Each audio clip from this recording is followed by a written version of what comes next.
Coucou, c'est Caro. Bonjour. Alors aujourd'hui on se retrouve pour la lecture de la 4e partie du chant de Noël tiré du livre Contes de Noël de Charles Dickens. C'est parti. Quoiqu'il eusse quitté l'école à l'instant même, il se trouvait déjà dans les rues encombrées d'une ville où des ombres de passants allaient et venaient, où des ombres de charrettes et de voitures se disputaient la chaussée et où régnait le brouhaha et le tumulte d'une vraie cité. On voyait nettement, d'après les étalages des magasins, que là aussi l'on fêtait Noël. Mais c'était le soir et les rues étaient éclairées. L'esprit s'arrêta devant la porte d'un certain magasin et demanda à Scrooge s'il reconnaissait l'endroit. « Si je le reconnais, s'écria Scrooge, n'ai-je pas fait ici mon apprentissage ?» Ils entrèrent.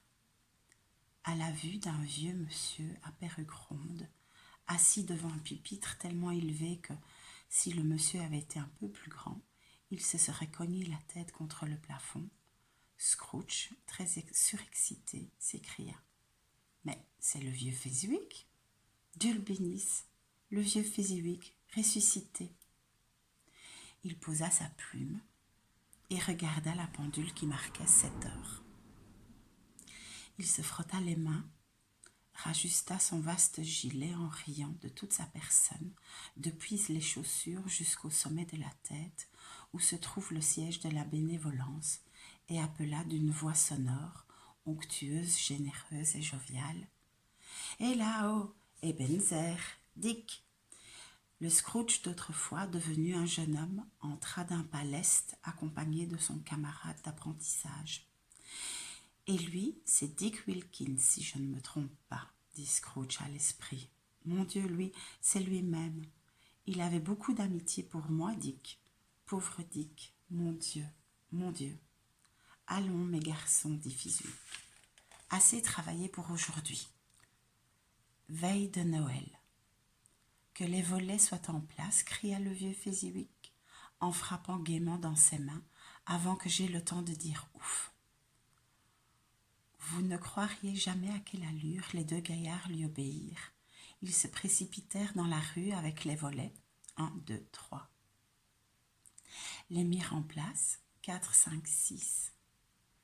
Fixèrent les barres et les clavettes. 7, 8, 9. Et ils étaient de retour avant que vous ayez compté jusqu'à 12, haletants comme des chevaux de course. « Ohé !» cria le vieux, dégringolant du haut de son grand tabouret avec une agilité merveilleuse. « Débarrassez tous les gars et faites-nous beaucoup de place. Vas-y, Dick, de l'entrain, Ebenezer. Débarrassez. » Il n'y avait rien qui n'eusse voulu ou pu débarrasser sous l'œil du vieux. Cela se fit en un tour de main. Tout ce qui était transportable fut déménagé, comme si cela disparaissait à tout jamais de la vie publique. Le sol fut balayé et arrosé, les lampes fourbies et garnies, le charbon entassé sur le feu, et quand ce fut fini, l'on n'eût pu souhaiter salle de bal plus chaude, plus sèche, plus brillante et plus agréable pour un soir d'hiver que ce magasin. Entra un violonneux avec son livre de musique. Il escalada le haut pupitre, en fit un orchestre et accorda son instrument en produisant le vacarme de 50 embarras gastriques. Entra Madame Fezziwig, toute souriante et bien en chair. Entrèrent les 3 demoiselles Fezziwig, radieuses et faites pour plaire. Entrèrent les 6 jeunes galants dont elle brisait le cœur. Entrèrent toutes les jeunes hommes et toutes les jeunes femmes qui travaillaient dans l'affaire. Entra la chambrière, accompagnée de son cousin le boulanger. Entra la cuisinière, flanquée de l'ami intime de son frère, le laitier. Entra le petit domestique d'en face qu'on soupçonnait de ne pas manger à sa faim chez son maître et qui essayait de se cacher derrière la servante de 2 maisons plus loin, laquelle avait les oreilles tirées par sa patronne. Ils entrèrent tous, les uns timidement, les autres hardiment, les uns avec grâce, les autres en lourdeau.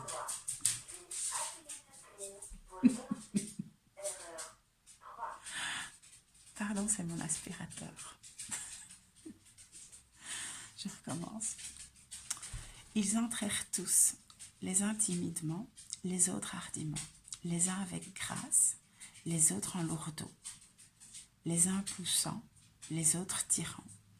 Ils entrèrent tous n'importe comment et de toutes les manières. Et ils se mirent à danser, 20 couples à la fois, tour de main et chassé, demi-promenade et retour au point de départ. Ils tournèrent et virevoltèrent pour arriver par degrés à se grouper d'un air tendre. « Oni, Oni, va coucher. Va coucher. » Voilà. Pardon. Ils tournèrent et virevoltèrent pour arriver par degrés à se grouper d'un air tendre.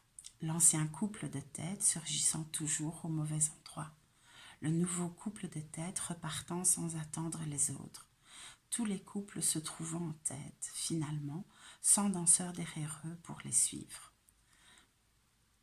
Quand ce brillant résultat eut été obtenu, le vieux Fésui, frappant dans ses mains pour arrêter la danse, cria « Bravo !» Et le violonneux plongea son visage en feu dans un pot de bière spécialement préparé à cette intention. Mais lorsqu'il en émergea, dédaignant tout repos, il se remit à jouer dardard, bien qu'il n'y eût pas encore de danseur, comme si le violonneux du début avait été emporté chez lui. Épuisé, sur un volet et remplacé immédiatement par un musicien flambant neuf, résolu à effacer la mémoire du premier ou à mourir. Il y eut d'autres danses et l'on joua au gage, puis d'autres danses et l'on servit du gâteau, et l'on servit du punch. Il y eut une grosse pièce de rôti froid et une grosse pièce de bouilli froid. Il y eut des minces pies et de la bière en abondance. Mais le clou de la soirée, ce fut, après le rôti et le bouilli, quand le violonneux attaqua l'air de Sir Roger de Coverley. Alors le vieux Fésui se leva pour conduire la danse avec Madame Fésui. Couple de tête, naturellement, et avec une belle besogne à abattre. 23 ou 24 couples à conduire. Des gens avec qui l'on ne plaisantait pas, qui voulaient danser et n'avaient pas du tout l'intention de marcher. Mais eussent-ils été 2 fois, que dis-je, 4 fois plus nombreux, le vieux Fésui aurait pu encore leur tenir tête, et Madame Fésui aussi, car elle était digne d'être sa partenaire dans tous les sens du mot. Si ce n'est pas un bel éloge, soufflez-moi un meilleur et je l'emploierai. Une véritable lumière semblait irradier les mollets de M. Fésui.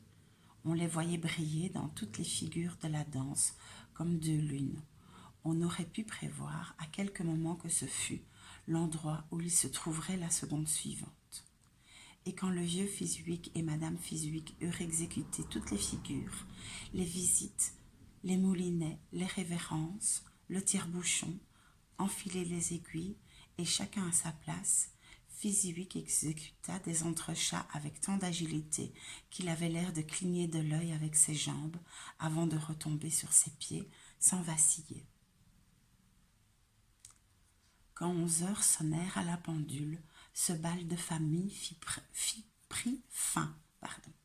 Monsieur et Madame Fésui allèrent se placer de chaque côté de la porte, et serrant personnellement la main des invités, hommes ou femmes, leur souhaitèrent à tous un joyeux Noël. Lorsqu'il ne resta plus que les 2 apprentis, ils en firent de même pour eux, et peu à peu, les voix joyeuses se perdirent au loin, et les garçons regagnèrent leur lit, qui était sous un comptoir de l'arrière-boutique. Pendant toute cette scène, Scrooge s'était comporté comme s'il avait perdu la tête. Son cœur et son âme avaient pris part aux réjouissances avec son autre lui-même. Il reconnaissait tout, se rappelait tout, s'amusait de tout, et était en proie à la plus grande émotion. Ce ne fut qu'à la fin, Lorsque les visages joyeux de Dick et du jeune garçon qu'il avait été se furent détournés, qu'il se rappela l'esprit et qu'il s'aperçut que celui-ci le regardait bien en face, tandis que sur sa tête le jet de lumière brillait d'une vive clarté. « Il faut bien peu de choses, dit l'esprit, pour inspirer à ces sottes gens tant de gratitude. Peu de choses, répéta Scrooge. L'esprit lui fit signe d'écouter les deux apprentis qui épanchaient leur cœur en chantant les louanges de Fizwick, puis il ajouta « Eh oui, peu de choses. Il n'a dépensé que quelques livres de votre monnaie terrestre. 3 ou 4 peut-être. Cela vaut-il la peine de tant le louer ?» « Ce n'est pas cela, répliqua Scrooge, échauffé par cette remarque, et parlant inconsciemment comme le Scrooge d'autrefois, et non comme celui qu'il était devenu. « Ce n'est pas cela, esprit. C'est qu'il a le pouvoir de nous rendre heureux ou malheureux, de faire que notre tâche soit légère ou pesante, devienne un plaisir ou une lourde peine. Vous allez dire que ce pouvoir est fait de paroles et de regards, de choses si insignifiantes et si ténues qu'il est impossible de les grouper pour en faire le compte. Et puis après, le bonheur qu'il répond est aussi grand que s'il coûtait une fortune. » Il sentit peser sur lui le regard de l'esprit et se tut. « Qu'y a-t-il » demanda le fantôme. « Rien de particulier, dit Scrooge. Je crois pourtant qu'il y a quelque chose, insista l'esprit. Non, dit Scrooge, non. J'aimerais pouvoir dire un mot ou deux à mon commis en ce moment, c'est tout. » Comme il exprimait ce regret, l'apprenti qu'il avait été éteignit les lampes et Scrooge se retrouva en plein air, l'esprit toujours à ses côtés. « Mon temps s'écoule, dit l'esprit, hâtons-nous. » Cette parole ne s'adressait ni à Scrooge ni à quelqu'un qu'il pût voir, mais elle produisit un effet immédiat. De nouveau, Scrooge se revit dans le passé. Il était devenu un homme dans la fleur de l'âge. Son visage n'était pas encore marqué par des lignes dures et austères des dernières années, mais il commençait à porter les rides que creusent le souci et le goût du lucre. Il avait dans son regard une mobilité ardente, avide, inquiète, qui trahissait la passion déjà enracinée, et l'on voyait d'avance où tomberait l'ombre de l'arbre grandissant. Il n'était pas seul. Près de lui était assise une jeune fille en vêtements de deuil, et les yeux de cette jeune fille étaient pleins de larmes qui brillaient dans la lumière répandue par l'esprit des Noëls passés. « Cela importe peu, disait-elle d'une voix douce. Pour vous, très peu. Une autre idole a pris ma place, et si elle peut vous apporter dans les années à venir la joie et le réconfort que j'aurais essayé de vous donner, je n'ai pas de raison légitime de m'en affliger. » « Quelle idole a pris votre place ?» demanda-t-il. « Le dieu de l'or. Voilà bien le jugement impartial du monde, s'écria-t-il. Il n'est rien qu'il condamne aussi durement que la pauvreté, et rien qu'il fasse profession de juger avec autant de sévérité que la poursuite de la richesse. Vous craignez trop l'opinion du monde, répondit-elle calmement. Toutes vos ambitions se sont effacées devant l'unique espoir d'échapper à ces sordides critiques. J'ai vu vos aspirations les plus nobles se détacher de vous, une à une, jusqu'à ce que la passion dominante, celle du gain, vous absorbe tout entier. N'est-ce pas vrai ? Pardon.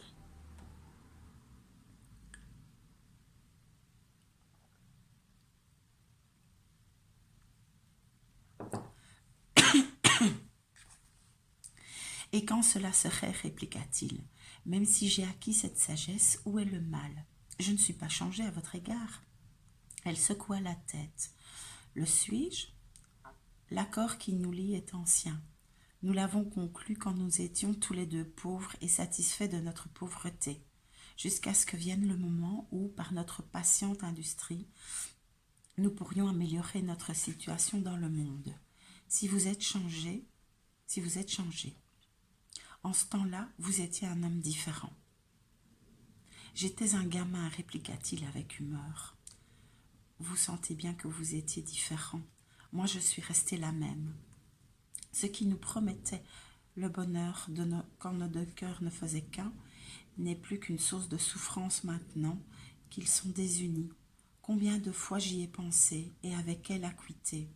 Il est inutile que je vous le dise, il suffit que j'y ai réfléchi et que je puisse vous délier de votre promesse. Ai-je jamais cherché à m'en libérer? Jamais en parole, non. De quelle manière alors? Par un changement de nature, un jugement différent, une autre atmosphère dans votre vie, un autre espoir pour son ultime fin. Par tout ce qui donnait à mon amour quelque valeur et quelque sens à vos yeux. S'il n'y avait pas eu cet accord entre nous, ajouta-t-elle en le regardant avec douceur mais fermeté, dites-moi, me rechercheriez-vous et tenteriez-vous de me conquérir aujourd'hui? Non. Il sembla céder malgré lui à la vérité de cette suggestion, mais il se débattit encore et lui dit « C'est vous qui le pensez. »« Je serais trop heureuse de penser autrement si je le pouvais, répondit-elle.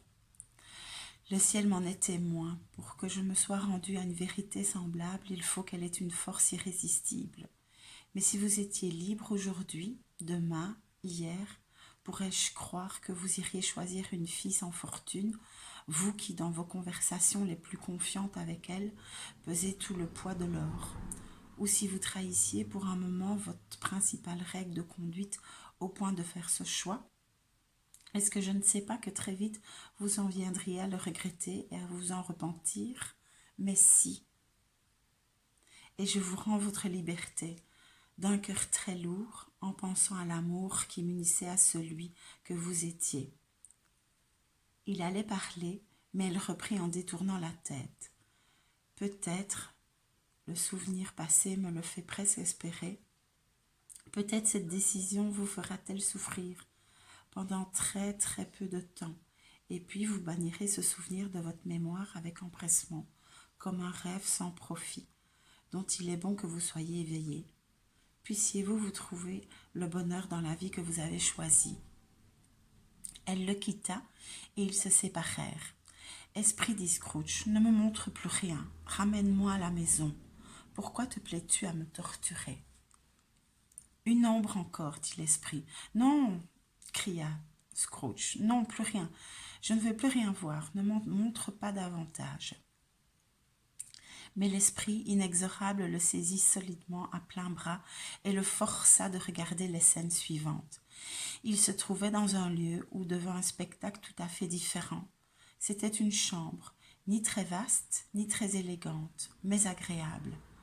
Près d'un bon feu était assise une ravissante jeune fille, si semblable à celle qu'il venait de quitter que Scrooge crut que c'était la même, jusqu'au moment où il la reconnut, assise en face de sa fille, sous les traits d'une mère de famille encore belle.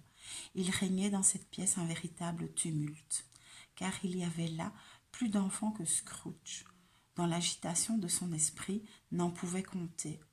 Et au contraire du célèbre troupeau dont parle le poème, ce n'était pas 40 enfants se conduisant comme un seul, mais un groupe d'enfants dont chacun se conduisait comme 40. Il en résultait un vacarme dont il est difficile de se faire une idée, mais personne ne paraissait s'en soucier, au contraire. La mère et la fille riaient de bon cœur et s'amusaient beaucoup. Même la jeune fille, s'étant bientôt mêlée à leur jeu, fut mise au pillage par les impitoyables petits bandits. Ah, que n'aurais-je donné pour être l'un d'entre eux? Mais je n'aurais jamais pu montrer tant de rudesse, oh non, pour tout l'or du monde, je n'aurais pas voulu décoiffer et dérouler aussi brutalement ces belles tresses. Quant aux précieux petits souliers, je ne m'en serais jamais emparée. Grand Dieu, dût-il m'en coûter la vie? Pour ce qui est de mesurer sa taille en manière de jeu, comme le faisaient ces jeunes audacieux, jamais je ne m'y suis fû risquée.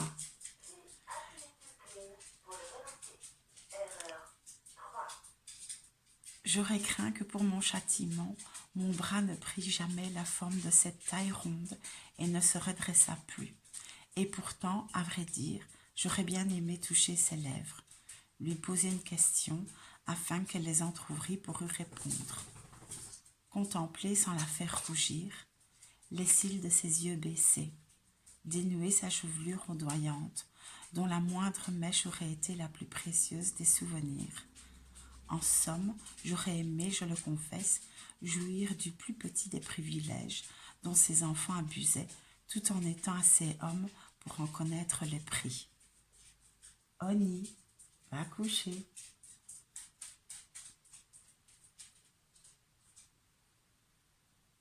Merci. Mais l'on entendit frapper, et ce fut le signal d'une telle ruée que la jeune fille, riant toujours, et les vêtements en désordre, fut entraînée vers la porte par le groupe des enfants turbulents, au visage empourpré, juste à temps pour accueillir leur père, qui rentrait, suivi d'un homme chargé de jouets et de cadeaux de Noël. Alors quel cri, quelle bataille, quel assaut livré aux commissionnaires sans défense. Ce fut à qui l'escaladerait, en se servant de chaises comme d'échelles, pour plonger dans ses poches, le dépouiller des paquets enveloppés de papier d'emballage, se pendre à sa cravate, l'étrangler à demi, lui donner des coups de poing dans le dos et des coups de pied dans les jambes, en signe d'irrépressible affection. Puis quel cri d'émerveillement et de joie saluèrent l'ouverture de chaque paquet. La nouvelle épouvantable que le bébé venait d'être surpris au moment où il s'enfonçait une poêle à frire de poupée dans le gosier et que l'on soupçonnait fortement d'avoir déjà englouti une petite dinde en carton collée sur une assiette en bois. L'immense soulagement lorsqu'on le découvrit que c'était une fausse alarme. Leur joie, leur gratitude, leur émerveillement ne sauraient se décrire. Disons seulement que peu à peu les enfants et leur émoi quittèrent le salon et marche par marche montèrent l'escalier jusqu'en haut de la maison. Là ils se couchèrent et tout redevint calme. Alors Scrooge regarda la scène avec une attention redoublée, car le maître de la maison, sa fille tendrement appuyée contre lui, s'était assis au coin du feu, en face de sa femme. Et quand Scrooge pensa qu'une créature semblable, aussi gracieuse et aussi pleine de promesses, aurait pu l'appeler son père et faire fleurir le printemps dans le triste hiver de sa vie, sa vue devint en vérité très trouble. « Belle, dit le mari, se tournant vers sa femme avec un sourire, j'ai vu l'un de vos vieux amis tantôt. Qui cela? Devinez. Comment le pourrais-je? Je m'en doute, monsieur Scrooge, ajouta-t-elle aussitôt, riant avec son mari. Lui-même, en passant devant la fenêtre de son bureau, il avait une bougie sur la table, et comme les volets n'étaient pas fermés, je n'ai pu m'empêcher de le voir. Son associé se meurt, à ce qu'on dit, et Scrooge était là, seul, tout seul au monde, je crois. Esprit, dit Scrooge d'une voix brisée, éloigne-moi d'ici. Je t'ai averti, dit l'esprit, que tu allais voir des ombres de choses qui se sont passées. Qu'elles soient ce qu'elles sont et non point d'autres, ne dépend pas de moi, ne m'en fais pas de reproches. Emmène-moi, s'écria Scrooge. Je ne puis le supporter. Il se dressa devant l'esprit et voyant dans son visage, par un étrange phénomène, des fragments de tous les visages qu'il lui avait montrés, il se jeta sur lui. « Laisse-moi, cria-t-il, emmène-moi, cesse de me hanter. » Dans la lutte, si l'on peut appeler lutte, un corps à corps avec le fantôme, sans aucune résistance visible de sa propre part, n'était ébranlé par aucun des efforts de son adversaire. Scrooge remarqua que la lumière de sa tête brillait d'une flamme haute et claire, et associant vaguement dans sa pensée cette source de clarté avec l'influence qu'exerçait sur lui le fantôme, il saisit l'éteignoir et d'un geste rapide le lui enfonça sur la tête. L'esprit s'affaissa sous le choc, et l'éteignoir le recouvrit complètement. Mais Scrooge avait beau peser de toutes ses forces, il ne parvenait pas à cacher la lumière qui sortait à flots de dessous le cornet et couvrait le sol d'une nappe continue. Il fut bientôt saisi d'une grande fatigue et d'un irrésistible besoin de dormir. Il avait en outre conscience d'être dans sa chambre à coucher. Et en un dernier effort, il pressa sur l'éteignoir, mais sa main se détendit et il eut à peine le temps de gagner son lit en titubant avant de sombrer dans un profond sommeil. C'est tout pour aujourd'hui. Alors, je m'excuse pour le chien, l'aspirateur, tous les bruits. J'espère que ça vous a pas trop gêné. J'ai pas voulu interrompre parce qu'aujourd'hui, vu mon retard, je vais enregistrer la partie 4 et la partie 5. Donc recommencer, aller d'autant reporter ma lecture. Et j'ai un rendez-vous ce soir, je dois partir, donc c'était pas possible. Je vous souhaite une bonne écoute et à tout de suite pour la suite.